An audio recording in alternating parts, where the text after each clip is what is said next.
तो नमस्कार दोस्तों। तो आज हम लोग जानेंगे कि सर्वसमीका यानी सवाल। तो हम लोग अगली वीडियो में जाने थे कि वर्ग वाला, यानी यहाँ 2 लगा था, यानी 3 + 4 का वर्ग, यानी हम लोग अगली वीडियो में 3 + 4 का वर्ग जाने थे। लेकिन अब इसमें जानेंगे क्यूब, यानी इसमें 3 लगा है। क्यूब मतलब 3 होता है।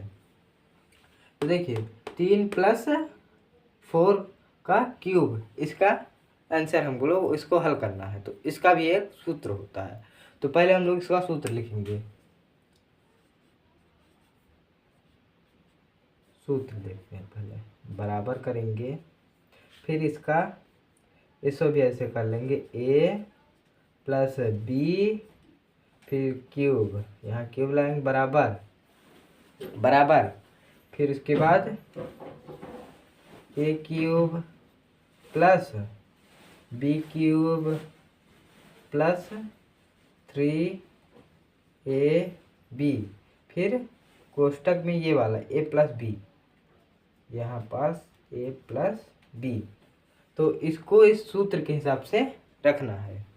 तो ये सूत्र आप लोग बना लेंगे, याद रखेंगे आप लोग। देखिए a + b का होल क्यूब, तो देखिए a³ + b³ + 3ab प्लस, फिर कोष्टक में a + b। यही कैसे बना, यानी a + b का 3 बार, यानी जैसे आप मान लीजिए ऐसे लिखेंगे a + b, फिर a + b, फिर a + b। इसे ऐसे 3 बार गुणा करेंगे तो ये आ जाएगा, यानी ये आ जाएगा, इतना निकल के कुल आएगा, इतना। तो आप लोग समझ रहे हैं। तो ये होगा क्यूब का सूत्र। तो अब हम लोग इसे हल करेंगे। तो देखिए सूत्र के हिसाब से हम लोग इसे रखेंगे। तो 3 लिखेंगे यहाँ, ये a की जगह पर 3, तो यहाँ 3³ इसे कोष्टक में रखेंगे, फिर प्लस b की जगह पर 4 है तो 4³ प्लस, अब ये 3, फिर इसके और इसके बीच में गुणा का चिन्ह, तो हमने यहाँ गुणा का चिन्ह लगा दिया। तो अब यहाँ देखेंगे, अब ये a जो a की जगह पर यहाँ 3 है तो यह 3 लिखेंगे, फिर गुणे, फिर b की जगह पर 4 है तो यहाँ 4 लिखेंगे, फिर कोष्टक बंद करके यहाँ क्या लिखेंगे, a + b, ये वाला a + b की जगह पर यहाँ कितना है 3 + 4, तो यहाँ लिखेंगे 3 + 4, 3 + 4। तो ये इतना सवाल पर रखा गया। अब इसे हम लोग और विस्तार करेंगे।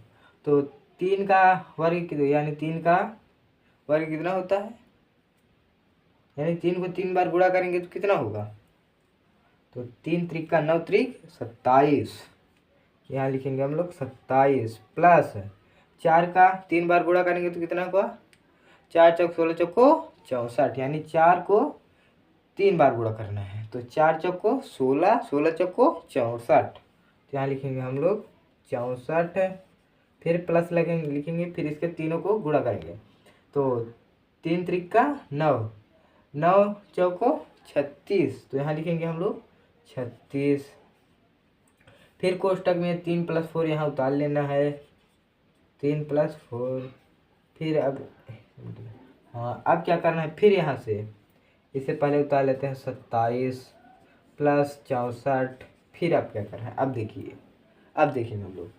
जो 36 है, 36 का हम लोगों को इसमें 3 में गुणा करना है, तो हम लोग गुणा कर लेते हैं, यहीं पास हम लोग गुणा कर लेते हैं। तो 3 × 18, 18 का हम लोग यहाँ 8 लिखेंगे, हैं 3 × 18 का 8 हासिल 1, अब 3 × 3 = 9, 1 10, 108 हो गया, फिर प्लस लगाएंगे, फिर 36 का 4 में गुणा करेंगे। तो अब देखिए इसको गुणा करेंगे, तो 4 × 24, 24 का 4 हासिल 2, अब 4 × 3 = 12, 2 14, यानी 144, ये हो गया इस पे गुणा करने पर। अब हम लोग इसको तीनों को जोड़ देंगे,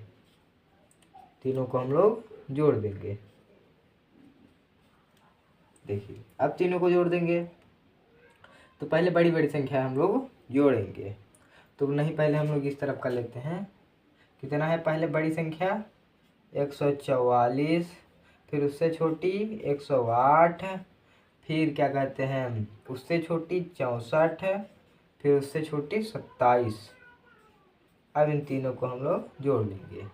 तो 8 4 12, 12 4 18, नहीं नो गलत है थोड़ा, सॉरी। तो हम लोग देखेंगे जोड़ इसका। तो 8 4 12, 12 4 16, 16 और 16 7 23। 23 का यहाँ पास हम लोग 3 लिखेंगे। अब ये 4 यहाँ पास 0 है, नहीं जुड़ेगा, यानी 6 4 10 2 12, और क्या कहते हैं 12 2 14, यहाँ पास 4 लिखेंगे। 14 का 4 हासिल 1, 1 1 2 1, 3 हासिल जो है 3, यानी 343। इसका आंसर यहाँ पास हम लोग साफ साफ लिखेंगे 343 इसका आंसर हो जाएगा। इसका आंसर 343 आ गया। तो आप लोगों को समझ में आया हो तो कमेंट में इसका आंसर आप लोग दें, इसका आंसर दें। तो नमस्कार।